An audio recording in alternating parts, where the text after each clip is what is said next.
राम राम जी सभी भाई बहनों को। मैं हूं बाबा रामदास और आज मेरे साथ बातचीत कर रहे हैं अवनीश भाई, अवनीश पीएन शर्मा, प्रारब्ध की फाउंडर एडिटर। अवनीश भाई राम राम। राम राम बाबा जी, आपके सभी दर्शकों को प्रणाम और हरियाणा की जनता को डबल प्रणाम। सर, आपको और दर्शकों को ये जान के बड़ा आश्चर्य होगा कि कांग्रेस हुड्डा को ये चुनाव हरियाणा का हरवाने में जलेबी का बहुत बड़ा रोल रहा। Can you imagine this? Sir, memes और सोशल मीडिया पे जो चल रहा है उस पे तो जलेबियां छनी हैं। ये बात तो बिल्कुल सही है। ये भी देखने में आया सर कि राहुल गांधी जी ने अपने न जाने किस अंग विशेष से जो जलेबी हरियाणा के चुनावी मैदान में बिखेर दी थी, उसको कांग्रेसी प्रवक्ता, उनके नेता और तमाम जो है उनका इकोसिस्टम समेटने में रहा। लेकिन वाकई जमीन पर इतना बड़ा असर है, ये सच बताऊं तो मैं अभी तक इसका आकलन नहीं कर पाया। सर, अगर परसेंटेज बांटना होगा ना तो जलेबी जो फाइनल, जो जिसे कहते हैं ना अंतिम हथौड़ा, किसी बहुत बड़े पत्थर को जब तोड़ना होता है तो जब पहला घन पड़ता है तो ऐसा लगता है पत्थर को कुछ नहीं हुआ, हल्की सी निशान पड़ता है। जब दूसरा घन मारता है तब भी पत्थर ऊपर से इंटैक्ट रहता है, पर वो अंदर से टूट चुका होता है, ऊपर से इंटैक्ट होता है। तीसरा हथौड़ा पे छोटा सा डेंट दिखाई देता है और चौथे हथौड़े में पत्थर बिखर जाता है। चौथे हथौड़े में पत्थर चार टुकड़े हो जाता है और पांचवे में तो फिर खंड खंड हो जाता है। तो सर, वो जो चौथा हथौड़ा था ना जिसने पत्थर को एकदम बिखरा दिया, वो जलेबी थी। उसका मैं आपको ग्राउंड रियलिटी बता रहा हूं। सर, जैसे ही जलेबी वाला बयान आया राहुल जी का, तो सर वो वायरल हो गया बड़े बहुत बुरे तरीके से। और राहुल जी इधर पीछे उनकी परफॉर्मेंस बड़ी डाउन जा रही थी। मतलब वन, वो जो कॉमेडियन, आपके पीछे से बहुत ज्यादा ऑडियो में डिस्टरबेंस आ रहा है, जरा म्यूट कीजिए। पंखा चल रहा है, मुझे लगता है आपका तेज पंखा। तो सर, बहुत दिनों से कोई बहुत कायदे का मीम मटेरियल दिया नहीं था राहुल जी ने। Sir, jalebi was a super duper hit. कल मैं आपको मैं बताऊं कि कल आरजू काजमी के चैनल पे मैं और हरिमोहन भाई थे, तो आरजू ने पहला जो मुझसे और कि ये जलेबी का क्या चक्कर है, मुझे पाकिस्तान में हजारों लोगों ने कमेंट करके फोन करके कहा है कि ये जलेबी का क्या चक्कर है, ये इंडिया में जलेबी बहुत चल रहा है, तो बताओ पहले। तो ये, तो उन्होंने पूछा कि ये एक्चुअली हुआ क्या है जलेबी। तो जब हमने बोला कि ऐसे ऐसे राहुल जी ने जो है जलेबी के बहुत बड़े बड़े प्लांट और फैक्ट्री और ऐसे और पूरे वर्ल्ड में एक्सपोर्ट की, आरजू को विश्वास नहीं हुआ। आप वो देखिएगा वीडियो मेरा आरजू के साथ। कहते ये मजाक हो रहा है, आर यू सीरियस? क्या वाकई राहुल जी ने ऐसा बयान दिया? मैंने कहा यार वो यूट्यूब पे देख लो, 4 मिनट का भाषण है उनका बकायदा। माथुराम की जलेबी उन्होंने खाई और कैसे कैसे उन्होंने बोला है।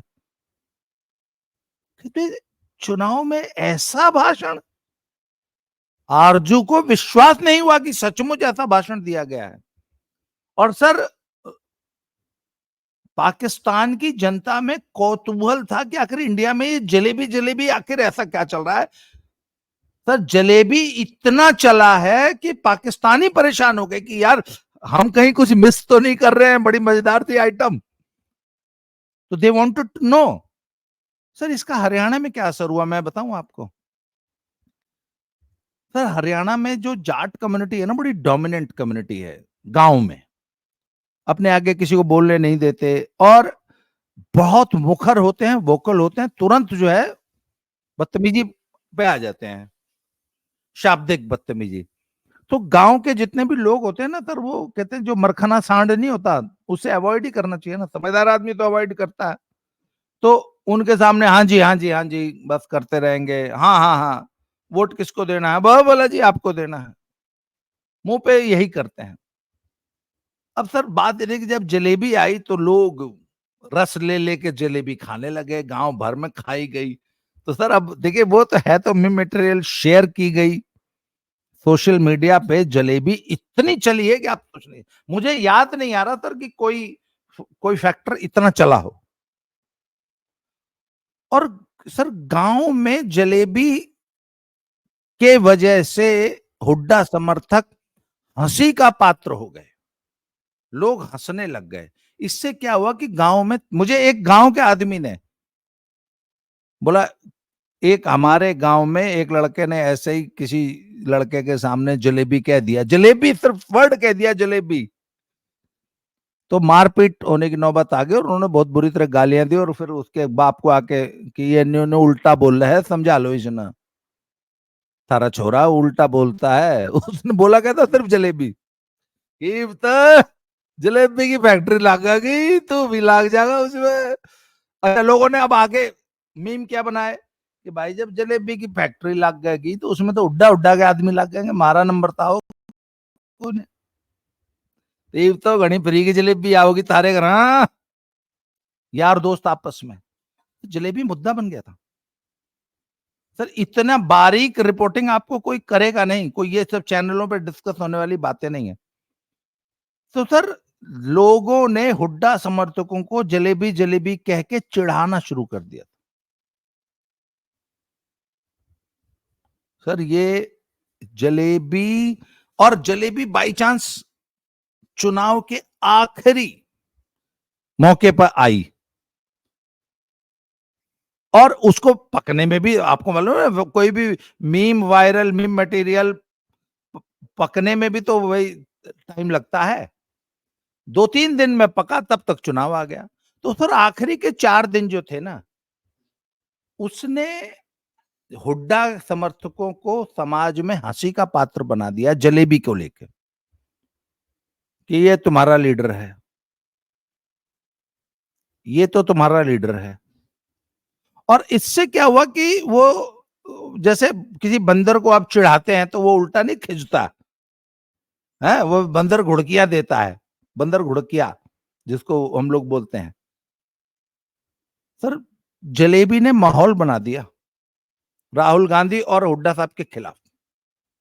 ये एक बहुत, मैं आपको बड़ा जमीन मैं ले चुका हूं सर, ये बड़ी जमीनी हकीकत बता रहा हूं मैं आपको कि हुड्डा को हरवाने में जलेबी का इतना बड़ा, और राहुल जी ने एक लापरवाही से दिए गए चुनावी भाषण में हुड्डा के पूरे चुनावी अभियान की हवा निकाल दी। ये दुनिया को बताने की जरूरत है कि एक लीडर, जैसे आपको याद होगा कि मोदी जी इस मामले में बहुत माहिर हैं। अगर उनको एक लूज बॉल मिल गई तो वो उस पर छक्का मार के चुनाव, उस एक पे, आपको याद है वो एक बार नीच वर्ड पकड़ लिया था उन्होंने प्रियंका गांधी का, है जहर की खेती, मौत के सौदागर। तो मोदी जी तो ऐसे एक एक शब्द ढूंढते ही थे। सर इस बार पब्लिक ने, पहली बार ऐसा हुआ है कि राहुल गांधी के एक शब्द को पब्लिक ने पकड़ लिया। अच्छा, इसका कहीं नेताओं ने या चुनाव अभियान में शीर्ष भाजपा नेतृत्व ने कोई जिक्र नहीं किया इस शब्द का, इसको पब्लिक ले उड़ी और हंसी का, मजाक का पात्र, नॉन सीरियस। इसने सर कांग्रेस के खिलाफ, हुड्डा के खिलाफ माहौल बनाने में बहुत बड़ा काम किया हरियाणा में। जी आप कुछ कह रहे हैं? जी बिल्कुल।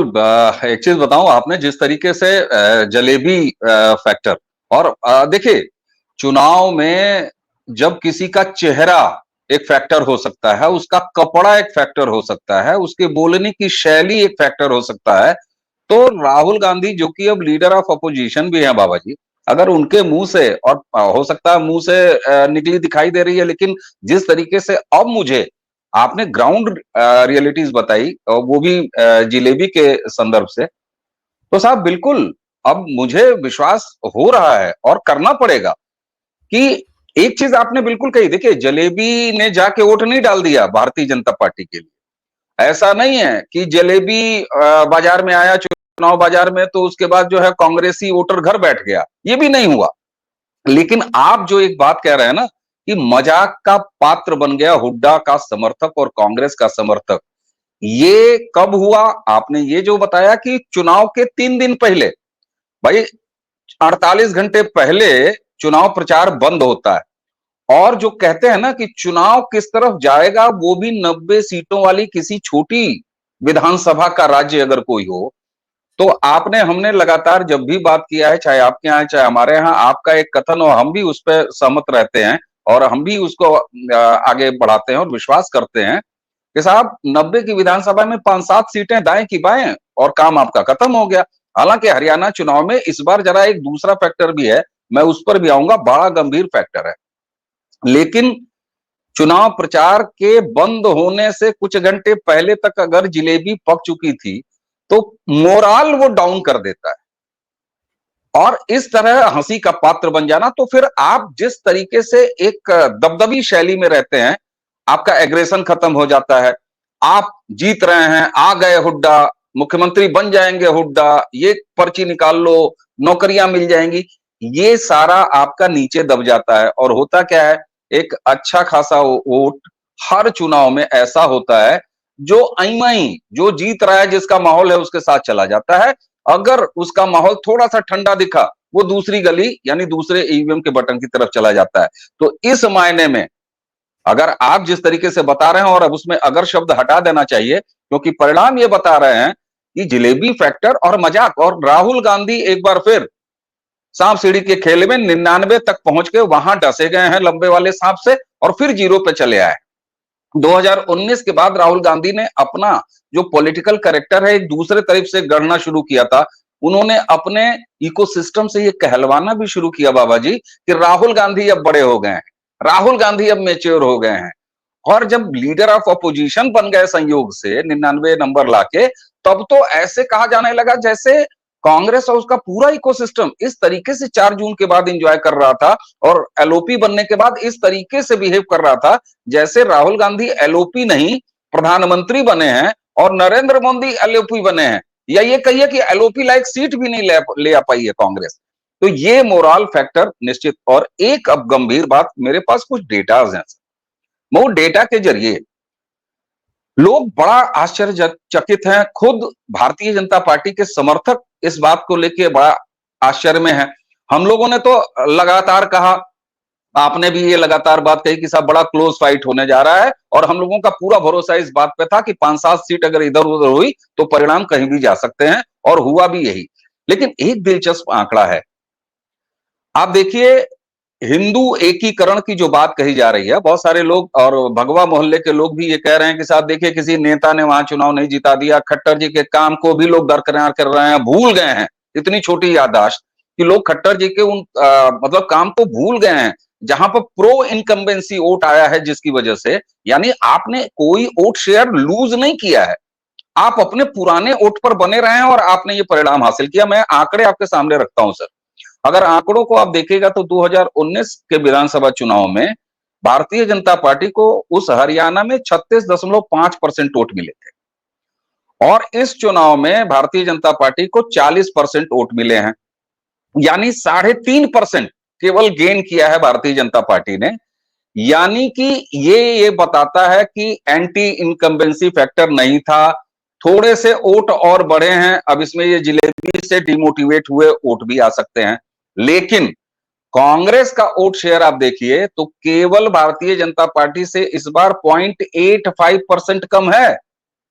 यानी अगर आंकड़े में नंबर ऑफ वोट्स निकाल दीजिए साहब, तो भाजपा को केवल कांग्रेस से हरियाणा के चुनाव में 1,18,198 वोट ज्यादा मिले हैं, बस इतना ही मिले हैं। और इतना तो अकेले वोट मेवात के एक चुनाव क्षेत्र, केवल एक एरिया फिरोजपुर झिरका, वहां का मम्मन खान जो नूह मेवात के दंगे का मुख्य आरोपी है, उसने अकेले 1,30,497 वोट मिल गए हैं उसको। यहां तक कि मेवात के 4 ऐसे निर्वाचन क्षेत्र हैं जहां पर 3,87,537 वोट कांग्रेस के कैंडिडेट्स को मिले हैं। मोहम्मद इजराइल, मम्मन खान, आफ्ताब अहमद, मोहम्मद इलियास, और ये सारे के सारे भारी बहुमत से चुनाव जीते हैं। इन सारे इलाकों में भारतीय जनता पार्टी को केवल 84,639 वोट मिले हैं साहब, और नूह में भारतीय जनता पार्टी का कोई कैंडिडेट नहीं जीता है। ये आंकड़े हमारे सामने हैं। मेवात के क्षेत्र में कांग्रेस और भाजपा के वोट अगर निकाल दीजिए तो कांग्रेस को 50,43,000 वोट मिले हैं और भाजपा को 54,64,000 वोट मिले हैं। इसका मतलब यह है कि कांग्रेस को तुलना में अब यहां पर अगर देखा जाए तो 4,20,000 वोट ज्यादा निकल के आते हैं। सर, ये जो आंकड़े हैं वो पहले तो आप देखिए, नतीजों के बाद अगर हम इन आंकड़ों की बात करेंगे तो ठीक है साहब, लेकिन ये तो सच है ना कि हरियाणा के विधानसभा चुनाव में कांग्रेस ने मम्मन खान, जो कि नूह और मेवात दंगों का मुख्य आरोपी था, उसको कैंडिडेट बनाया और सबसे ज्यादा वोट शेयर से, वोट मार्जिन से वो जीत के आया हरियाणा के चुनाव में। इस चुनाव ने एक चीज साफ कर दिया सर, हिंदू एकीकरण हो न हो, कितना हो, कब हो, कैसे हो, ये अलग बात है, लेकिन भारतीय जनता पार्टी के विपक्ष में कांग्रेस के झंडे के नीचे मुस्लिम मतदाता बिल्कुल अडिग है, और न सिर्फ अडिग है बल्कि लगातार उसमें बढ़ोतरी हो रही है। और याद कीजिए हमारी आपकी बात, लोकसभा 2000 चुनाव से पहले से हम लोग जो बात कर रहे थे कि वोट, कांग्रेस मुसलमानों का वोट कितना ले रही है या मुसलमान कांग्रेस के पास कितना जा रहा है, तब हम सपा की भी बात करते थे, तब हम आरजेडी की भी बात करते थे, क्षेत्रीय पार्टियों की बात करते थे उत्तर प्रदेश के संदर्भ में। सर, अब ये हरियाणा के जो परिणाम है वहां से ये जो आंकड़े निकल के आ रहे हैं ना सर, नूह और मेवात जैसे क्षेत्र के जो आंकड़े निकल के आ रहे हैं, ये साफ अब बताते हैं कि कांग्रेस भारत में मुस्लिम लीग बन चुकी है, उसका एजेंडा क्लियर है। और अगर कांग्रेस मुस्लिम लीग बन चुकी है तो बाकायदे मुस्लिम उसके पास कंसोलिडेट हो रहे हैं, एक चीज। और यही संभवतः वो वजह है कि counter polarisation Bharatiya Janata party के पक्ष में जा रहा है। इसलिए 2014 से शुरू हुआ जो एक ट्रेंड था, इसमें जो थोड़ा सा बिखराव देखने को मिल रहा था, मैं एक बार फिर वो स्विंग देख रहा हूं भारतीय जनता पार्टी का, चाहे प्रदेशों में और चाहे लोकसभा में। लोकसभा हालांकि बहुत दूर है। ये बड़ा इंटरेस्टिंग फैक्ट है सर। इसमें मैं सर एक पॉइंट ऐड करना चाहता हूं। आपको याद होगा कि जब नूह मेवात का हुआ था कार्यक्रम, सांस्कृतिक कार्यक्रम, तो अचानक कुछ जाट नेताओं की आवाजें आई थी कि अरे ये इसमें हमने नहीं कूदना है, ये हमारा मैटर नहीं है, तुम इसमें कहीं अपनी टांग मत फंसा देना जाटों। सर, इनमें एक मूवमेंट चल रहा है यूनियनिस्ट, जिनको गोत्र के नाम पे पाकिस्तानियों से तो बहुत सहानुभूति है,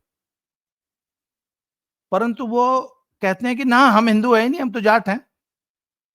एक इसमें एक मुहिम चलाने की कोशिश चल रही है पिछले कई सालों से।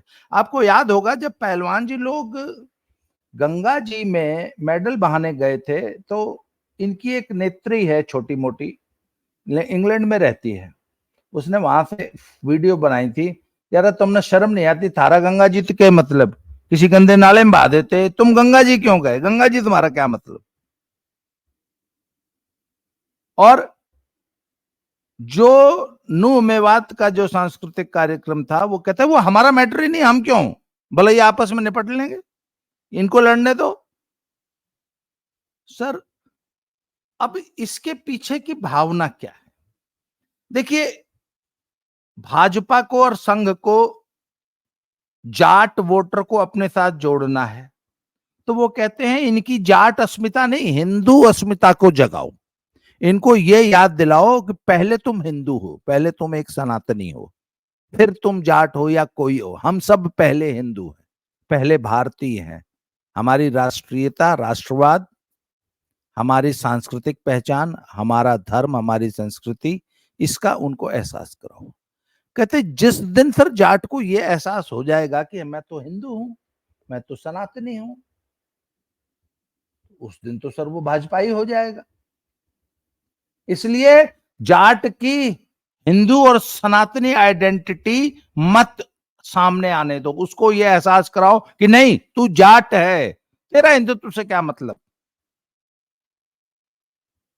सर उस का नतीजा है ये कि ये कहते हैं कि ना ना, नू मेवात वाले तो हमारे भाई हैं, हमसे क्या मतलब, हम क्यों लड़े उनसे, वो तो हमें वोट देते हैं, उनके ही बल पे तो हमने सरकार बनानी है। सर इधर भाजपा का पूरा जोर क्या था सर, बात यह ना कि इतनी क्लोज फाइट में अगर आप 5-10%, 20% जाटों को भी ये एहसास उनको याद दिला दो कि भाई तुम जाट हो पर तुम हिंदू भी हो, सर चुनाव पलट जाएगा।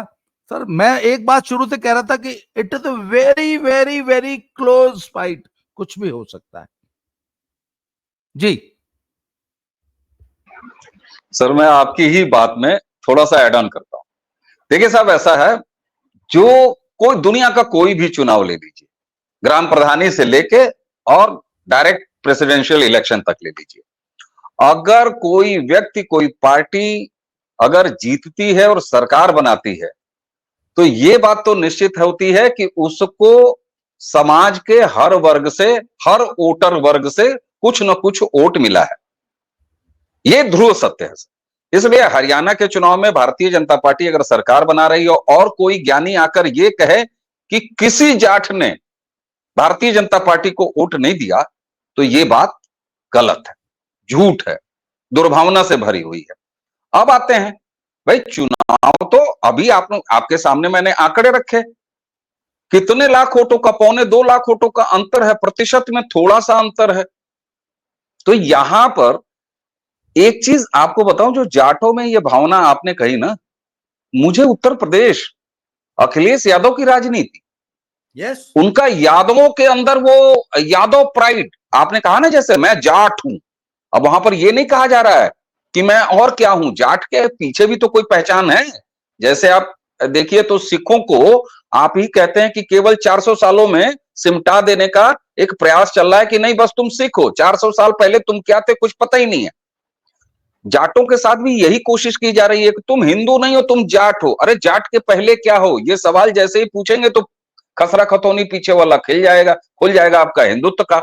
अखिलेश यादव की राजनीति यादवों के साथ उत्तर प्रदेश में यही कर रही है, करने का प्रयास कर रही है। उन्होंने क्या, हम यादव हैं, यादव के पीछे जैसे ही आप पूछेंगे कि भाई यादव से पीछे क्या, तो फिर हिंदुत्व खुल के आ जाएगा। उधर आप देखिए लालू प्रसाद यादव बिहार में, उनका भी तुम केवल यादव हो, यदुवंशी हो। लेकिन सर उसी के साथ यह भी सच है ना कि आपने जो कहा कि अगर 10% जाट भी अपने हिंदू होने की तरफ लौट गया और सोचने लगा, सवाल पूछने लगा, तो चीजें बदल जाती हैं। हरियाणा में बदल गई और यही वजह है कि लोकसभा में 2014 से जो परिवर्तन चल रहा है, 19 में, 24 में समाज के हर वर्ग का वोट नरेंद्र मोदी को मिला है। योगी आदित्यनाथ अगर 2 बार सरकार यहां उत्तर प्रदेश में बना लिए तो समाज के हर वर्ग का वोट उनको मिला है। किसी एक वर्ग के वोट से कांग्रेस को पूरा का पूरा, अभी हमने आंकड़ा दिया, कांग्रेस को पूरा पूरा मुसलमानों का वोट मिल रहा है। बन पाई सरकार? नहीं बन पाई। हिंदुओं में बिखराव कांग्रेस कराने का पूरा प्रयास कर रही है, बन गई कांग्रेस की सरकारें? नहीं बनी। अरे कहीं एंटी इनकम्बेंसी ज्यादा हो जाती है, हरियाणा में हो गई साहब, अरे सॉरी यहां आपका कर्नाटका में काम कर गई, हिमाचल की पुरानी आदत है। लेकिन एक चीज मैं आपको बताऊं, ये धीरे धीरे होने वाली प्रक्रिया है सर। यादव हिंदू है, जाट हिंदू है, उसको अगर किसी ने बरगलाया है तो इसको वापस जाने में ना, रिवर्स गियर लगने में ये एक लंबी प्रक्रिया है। और भारतीय जनता पार्टी 2014 से बड़ी सफलता से ये कर रही है सर। इसलिए मैंने अभी कहा आपको कि राहुल गांधी जहां से आके नीचे आए थे और ऐसा लग रहा था कि 14-19 के बाद जो है थोड़ा सा बिखराव हुआ है भाजपा और आरएसएस की पॉलिटिकल स्ट्रेटजी में, और वो उतना काम नहीं कर पा रहा है। लेकिन थोड़े से ठहराव के बाद मैं इसका स्विंग फिर ऊपर जाते हुए देख रहा हूं। सतत प्रक्रिया है सर। और इसलिए ये आपने बड़ी इंपॉर्टेंट बात की, ये केवल हरियाणा और जाटों तक नहीं है। आप यादों में देख लीजिए, हिंदुओं के ऐसे जो भी डिसिसिव नंबर्स हैं जातिगत, वहां ये करने का प्रयास किया गया। मैं ओम प्रकाश राजभर का याद दिलाऊंगा आपको, वो कभी कहां एक बड़ा अपनी जातिगत वर्ग लेके उत्तर प्रदेश में राजभरों को इधर उधर डोलते रहे हैं। संजय निषाद की पार्टी ने जो जो हमारा निषाद वर्ग था, जो कि परंपरागत भारतीय जनता पार्टी का वोटर था, ईस्टर्न यूपी में बड़ा महत्व रखता है वो वोट, उसको लेके छिटकने का प्रयास था। भाजपा ने उसको बांध के रखा, संजय निषाद बचे हुए हैं। तो ये प्रयास वही एजेंडा है कांग्रेस का, जो कि जातीय अस्मिता के नाम पर अलग अलग प्रेशर पॉइंट, अलग अलग प्रेशर ग्रुप क्रिएट करने का प्रयास करता है और हिंदू के एक बड़े एजेंडे से दूर रखता है। बीजेपी और आरएसएस इसको एकीकरण कर रहे हैं। बीच में ये थोड़ा सा ढीला होता हुआ दिखाई दे सकता है, लेकिन चूंकि ये लंबी प्रक्रिया है इसलिए फिर इसने स्विंग पकड़ लिया है। ये हरियाणा ने बड़ा शानदार करके दिखाया है सर, वरना इतने कम मार्जिन दोनों में और सरकार बन गई साहब। ये वही है। और इसमें जिलेबी वाला मैं फिर कहूं, मीठा कर दिया काम साहब उसने। और जलेबी के बाद राहुल गांधी की दो बहुत बड़ी ब्लंडर्स और हुई। तो जब उन्होंने ये बयान दिया वहां अमेरिका में जाके कि आज सिखों को पगड़ी पहनने, कड़ा पहनने का, तो उसका समर्थन किए कर दिया पन्नू ने, गुरपतवंत सिंह, खालिस्तानी गुरपतवंत सिंह पन्नू में। सर वहां पे राहुल गांधी अगर जरा सा भी समझदार होते कांग्रेस पार्टी, तो तुरंत पन्नू को झड़क देते गए, चुप बकवास मत कर, तेरा कोई मतलब नहीं है। राहुल गांधी सर अपने बयान का एंडोर्समेंट, जैसे हम लोग कहते हैं ना, जब कोई आदमी किस्सा कहानी या बात कर रहा है तो लोग कहते हैं होकारी भरत रहा भाई, हाँ हूं करते रहना चाहिए, है ना, बातचीत में। तो राहुल गांधी ने एक बात कही, उल्टा सीधा बयान दिया, सिखों के साथ ऐसा हो रहा था, पगड़ी पहनने पे संघर्ष है। तो गुरपतवंत सिंह पन्नू ने तुरंत हाँ हाँ सही कह रहा है राहुल जी। तो वहां पे राहुल जी का चुप रह जाना और खालिस्तानियों से अपनी ऊट पटांग, बेवकूफाना, जाहिलाना बात का समर्थन लेना, पहली गलती। उसके बाद सर बीजेपी और हमारे जैसे सोशल मीडिया इन्फ्लुएंसर्स ने एक बात इसको बहुत शिद्दत से पब्लिक को समझाया कि अगर कांग्रेस जीत गई तो शंभू बॉर्डर का नाका 2 दिन में खुल जाएगा और सारे खालिस्तानी जो हैं किसान का भेष बनाकर दिल्ली घेर लेंगे और देश को बांग्लादेश बनाने की तैयारी चल रही है और दिल्ली में तांडव होगा और कहीं ए हरियाणा वालों तुम्हारे हाथ में है देश की इज्जत, क्योंकि तुम ही एक ढाल बन के खड़े हो, नहीं तो खालिस्तानियों को दिल्ली पहुंचने में राहुल गांधी तो 1 मिनट में पहुंचा देगा। सर राहुल गांधी का गुरपतवंत सिंह पन्नू से जो जुगलबंदी थी, उसने हमारी इस बात को और प्रभावी बना दिया कि अगर कांग्रेस हरियाणा में जीत गई तो खालिस्तानियों को तो बकायदा लाल कारपेट बिछा के दिल्ली ले आएगी।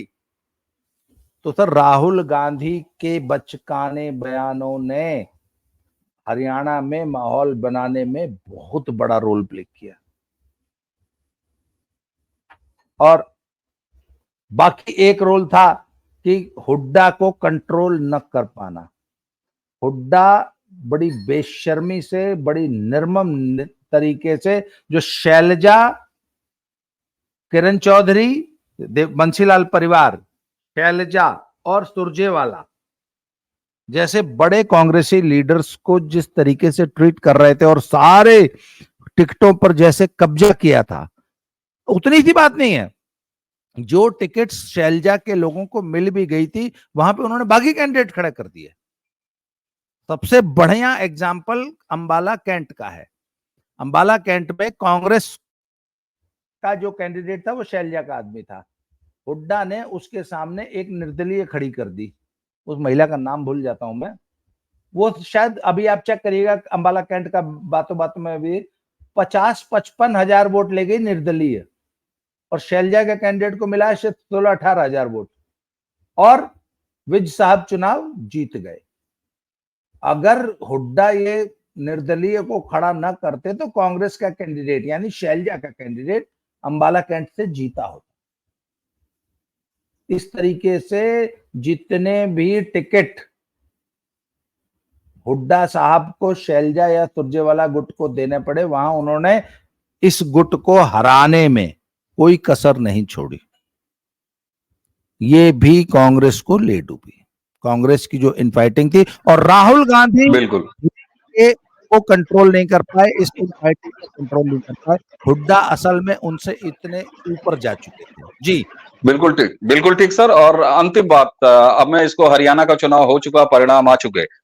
देखिए सर, अब बहुत सारी चीजें एक नया स्वरूप लेते हुए दिखाई देंगी। महाराष्ट्र का चुनाव है सर, महाराष्ट्र हरियाणा से कैसे सीखेगा, ये बड़ा महीन बात है जो हरियाणा से निकल के आई है, बड़ी महीन समझ है। मैं तो मतलब दंग हूं साहब कि क्या महीन समझ। एक तरफ मैंने आपको आंकड़े दिखाए कि हरे रंग की जिलेबी किस तरीके से कांग्रेस की चाशनी के साथ बिल्कुल डट के चिपक गई है, उसके काउंटर पोलराइजेशन में ये जो महीन बारीक समझ आई है सर, हरियाणा से निकली है, विधानसभा चुनाव में निकली है। देखिए, मोदी का चुनाव एक दूसरा चुनाव है सर, वहां साफ तौर पर निकल के आ रही है। और जो लोगों को गुमान है कि 240 क्यों आए, आप याद है हम लोगों ने बात किया था कि साहब एंटी इनकम्बेंसी कैसे नहीं है हरियाणा में, क्योंकि कुकर की सीटी पहले ही बोल चुकी है 2024 के लोकसभा चुनाव में। तो ये और उसका क्या हुआ, वो डबल काउंटर हुआ, जो मध्य प्रदेश में भी हम लोगों ने देखा था हरा देने के बाद, अरे अरे तो बड़ी गलती हो गई, बड़ी गलती हो गई। तो ये जो गिल्ट एक आता है ना कि अरे यार थोड़ा सा हम चूक गए। देखो, मोदी की ट्रेन नहीं रुकनी चाहिए, मोदी की गाड़ी नहीं रुकनी चाहिए। इसीलिए मैं कह रहा हूं सर कि बहुत सारे और आने वाले विधानसभा चुनाव पर इसका असर आएगा। और दूसरा, एक बार जो हल्का सा लग रहा था 2024 में 4 जून के बाद की एक झोल आया है, वो फिर से एक स्विंग ऊपर पकड़ रहा है। और ये बड़ा शुभ है सर कि 15 साल की सरकार के बाद आया हुआ झोल अगर फिर से स्विंग पकड़ रहा है तो आप एक 15-20 साल और परमानेंसी आप देखेंगे। ये लॉन्ग टर्म में एक बहुत बड़ी अचीवमेंट है जो हम हरियाणा के परिणामों के बाद देख पा रहे हैं। जी सर, फाइनल बात मैं ये कहूंगा कि राहुल मतलब मुस्लिम लीग, कांग्रेस माने मुस्लिम लीग, इंडी अलायंस माने मुस्लिम लीग। इस तथ्य को लोगों को समझाने की जरूरत है कि यदि आपने कांग्रेस को वोट दिया मतलब आप हमारे देश में मुस्लिम लीग का राज लाना चाहते हैं। यदि आप उद्धव ठाकरे को वोट दे रहे हैं इसका मतलब आप मुस्लिम लीग में एक ईंट बन रहे हैं, मुस्लिम लीग के राज में। यदि आप शरद पवार को या यदि आप अखिलेश यादव को, यदि आप समाजवादी पार्टी को वोट दे रहे हैं, इसका मतलब आप इस देश में कैलिफेट का शासन, मुस्लिम लीग का शासन और डायरेक्ट एक्शन। अगर हिंदू कांग्रेस को वोट देता है तो वो अपने लिए डायरेक्ट एक्शन डे का न्योता, अपने लिए डायरेक्ट एक्शन डे का आयोजन करने में योगदान कर रहा है। हिंदुओं जागो, अपने को पहचानो, अपने दोस्त और दुश्मन को पहचानो, मित्र और शत्रु का भाव पहचानो। शत्रु कौन है, शत्रुबोध, मित्र कौन है, शत्रु कौन है, इसको पहचानो। हरियाणा ने बहुत शानदार पहचाना है। जी, कंक्लूड कर दीजिए आज की डिस्कशन को। नहीं सर, आपने सब कुछ कह दिया और जो बाद में आपने कहा है यही मर्म है। और हरियाणा इसी बात के लिए सैल्यूट का अधिकारी है कि उसने एक इतना छोटा सा शैक्षणिक कैप्सूल पूरे भारत को दे दिया है और कैसे बाल बाल अपनी कश्ती को बचा के निकाल के ले जाना है सुरक्षित तौर पे, ये हरियाणा ने सिखा दिया है। बस इतना ही तो, इसी पर तो सारी उम्मीद कायम है जो मैं कह रहा हूं कि स्विंग एक बार फिर वापस जा रहा है। Thank you sir, thank you. आपने सुबह सुबह मुझे समय दिया, इसके लिए बहुत बहुत धन्यवाद sir. Thank you very much. जय श्री राम।